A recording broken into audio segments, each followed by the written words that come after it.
എല്ലാവർക്കും നമസ്കാരം. ഇന്ന് ഞാൻ വന്നിരിക്കുന്നത് വളരെ സോഫ്റ്റ് ആയിട്ടുള്ള അപ്പം ഉണ്ടാക്കുന്ന റെസിപ്പിയുമായിട്ടാണ്. അപ്പോൾ ഈ റെസിപ്പി നിങ്ങൾക്ക് എല്ലാവർക്കും അറിയാമായിരിക്കും. പക്ഷേ ചിലപ്പോൾ നമ്മൾ അപ്പമൊക്കെ ട്രൈ ചെയ്യുമ്പോൾ അത് നന്നായിട്ട് സോഫ്റ്റായിട്ട് വരാറില്ല. ചിലപ്പോൾ അത് തടി പോലെ ഇരിക്കും. അപ്പോൾ ഞാൻ ഈ ചെയ്യുന്ന രീതിയിൽ നിങ്ങളൊന്ന് ചെയ്ത് നോക്കൂ. അപ്പോൾ വളരെ സോഫ്റ്റായിട്ടുള്ള അപ്പം നമുക്ക് ഉണ്ടാക്കിയെടുക്കാനായിട്ട് പറ്റും. അപ്പോൾ ഇവിടെ ഞാൻ ചെയ്ത് കാണിക്കാൻ പോകുന്നത് വെള്ളയപ്പമാണ്. അപ്പോൾ ഞങ്ങളുടെ നാട്ടിൽ വെള്ളയപ്പം എന്നാണ് ഇതിന് പറയുന്നത്. ഓരോ നാട്ടിലും ഓരോ പേരാണ്. ചിലർ ഇതിനെ അപ്പം എന്ന് പറയും. അപ്പോൾ വളരെ പെട്ടെന്ന് തന്നെ ഇതെങ്ങനെയാണ് തയ്യാറാക്കുന്നത് നമുക്ക് നോക്കാം. അപ്പം ഉണ്ടാക്കിയെടുക്കാനായിട്ട് ഞാനിവിടെ എടുത്തിരിക്കുന്നത് സോന മസൂരി റൈസാണ്. അപ്പോൾ ഇത് സാധാരണ പച്ചരിയാണ്. നിങ്ങൾക്ക് ഏത് പച്ചരി വേണമെങ്കിലും എടുക്കാം. ഞാനിവിടെ ഒരു 1.5 കപ്പ് പച്ചരിയാണ് കുതിർക്കാനായിട്ട് വെക്കുന്നത്. ഈ ഒരു കപ്പ് എന്ന് പറയുന്നത് 240 ml ഒരു കപ്പാണ്. നിങ്ങളുടെ അളവിനനുസരിച്ച് ഇത് മാറ്റം വരുത്താവുന്നതാണ്. അപ്പോൾ നമ്മളിത് കുറച്ച് വെള്ളം കൂടി ഒഴിച്ചിട്ട് ഒരു 4 മണിക്കൂറെങ്കിലും ഇത് കുതിർക്കാനായിട്ട് വെക്കണം. ഇതിപ്പോൾ 4 മണിക്കൂറൊക്കെ കഴിഞ്ഞിട്ടുണ്ട്. അപ്പോൾ അരിയൊക്കെ നന്നായിട്ട് കുതിർന്ന് വന്നിട്ടുണ്ട്. ഇനി ഇത് നമുക്ക് നന്നായിട്ട് അരച്ചെടുക്കാനുള്ളതാണ്.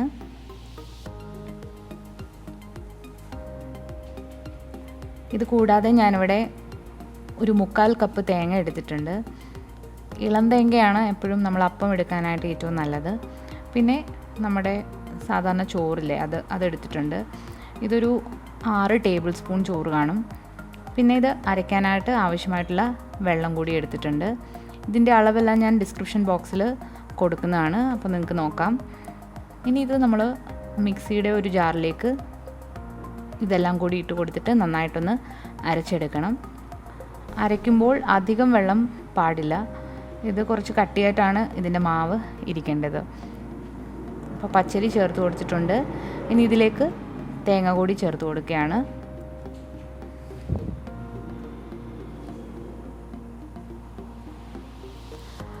എടുത്തു വച്ചിരിക്കുന്ന ചോറ് കൂടി ചേർക്കാം. ഇനി ഇതിലേക്ക് ആവശ്യത്തിന് വെള്ളം കൂടി ഒഴിച്ചിട്ട് നന്നായിട്ടൊന്ന് അരച്ചെടുക്കണം. ഇതിപ്പോൾ നന്നായിട്ടൊന്ന് അരച്ചെടുത്തിട്ടുണ്ട്. ഇപ്പം നിങ്ങൾക്ക് കാണാം നല്ല കട്ടിയിലാണ് മാവിരിക്കുന്നത്.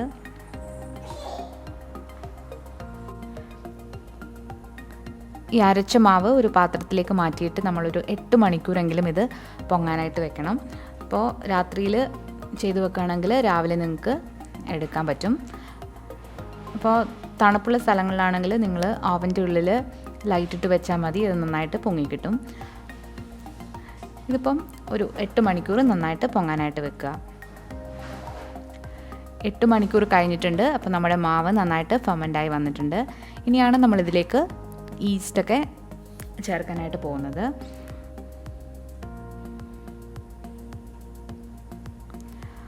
ഒരു പാത്രത്തിലേക്ക് നമ്മൾ 1 ടീസ്പൂൺ പഞ്ചസാര ചേർത്ത് വെച്ചിട്ടുണ്ട്. ഇതിലേക്ക് ഒരു 1/2 ടീസ്പൂൺ ഈസ്റ്റ് കൂടി ചേർത്ത് കൊടുക്കുക.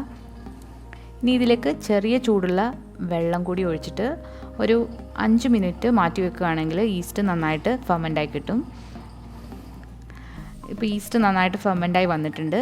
ഇനി ഇതിലേക്ക് നമ്മൾ ഇതൊന്ന് നന്നായിട്ട് ഇളക്കി കൊടുക്കുക. ഇത് നമ്മൾ ഓൾറെഡി ഫെർമെൻ്റായിരിക്കുന്ന മാവിലേക്ക് ചേർത്തിട്ട് നന്നായിട്ടൊന്ന് ഇളക്കി കൊടുക്കുക. ഇത് ചേർക്കുന്ന സമയത്ത് നിങ്ങൾക്ക് ഉപ്പ് കൂടി ചേർത്ത് കൊടുക്കേണ്ടതാണ്. ഉപ്പ് കൂടി ചേർത്തിട്ട് ഇത് നന്നായിട്ടൊന്ന് ഇളക്കി യോജിപ്പിക്കുക.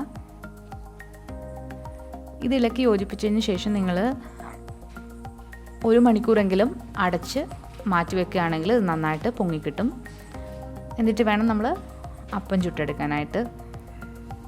അപ്പോൾ ഇത് നന്നായിട്ട് യോജിപ്പിച്ചിട്ട് ഒന്ന് മാറ്റി വെക്കുക.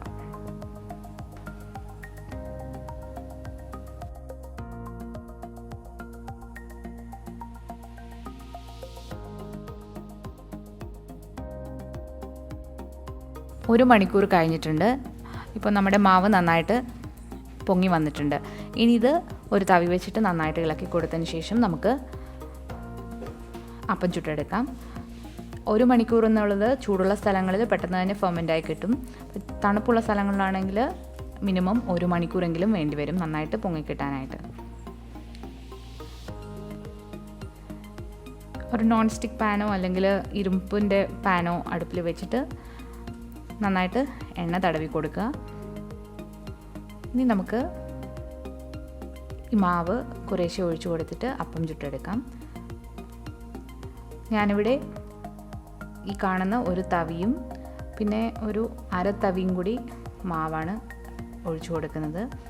ഇത് ഒഴിച്ചു കൊടുത്തതിന് ശേഷം അത് ജസ്റ്റ് ഒന്ന് പരത്തി കൊടുക്കുക, ഒരുപാട് പരത്തരുത്. അപ്പോൾ തന്നെ നിങ്ങൾക്ക് കാണാം നിങ്ങളുടെ അപ്പത്തിൽ ചെറിയ ബബിൾസൊക്കെ വരുന്നത്. ഇത് മാവ് നന്നായിട്ട് പൊങ്ങി വന്നതിൻ്റെ ലക്ഷണമാണ്. ഇത് ബബിൾസ് വന്നാലുടനെ നമ്മളൊരു പാത്രം വെച്ചിട്ട് അത് അടച്ചു കൊടുക്കുക. ഇത് അടച്ചു വെച്ചിട്ടാണ് നമ്മൾ വേവിച്ചെടുക്കുന്നത്. ഇപ്പോൾ നമ്മുടെ അപ്പം റെഡി ആയിട്ടുണ്ട്. ഇത് നമ്മൾ മറിച്ചിടുകയില്ല, ഇങ്ങനെ തന്നെയാണ് എടുക്കുക. ഇതിപ്പോൾ രണ്ട് സൈഡ് നന്നായിട്ട് വെന്ത് വന്നിട്ടുണ്ട്. ഇനി ഇത് നമുക്കൊരു പ്ലേറ്റിലേക്ക് മാറ്റാം.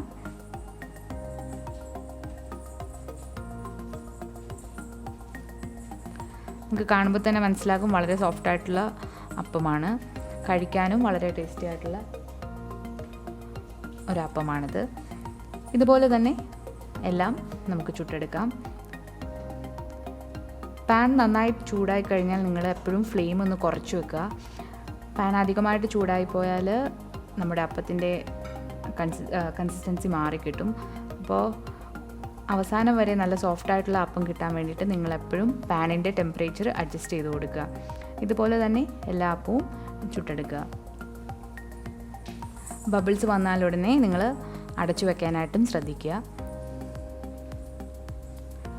അപ്പോൾ ഈ കാര്യങ്ങളൊക്കെ ശ്രദ്ധിച്ചാൽ നിങ്ങൾക്ക് വളരെ സോഫ്റ്റ് ആയിട്ടുള്ള അപ്പം ഉണ്ടാക്കിയെടുക്കാനായിട്ട് പറ്റും.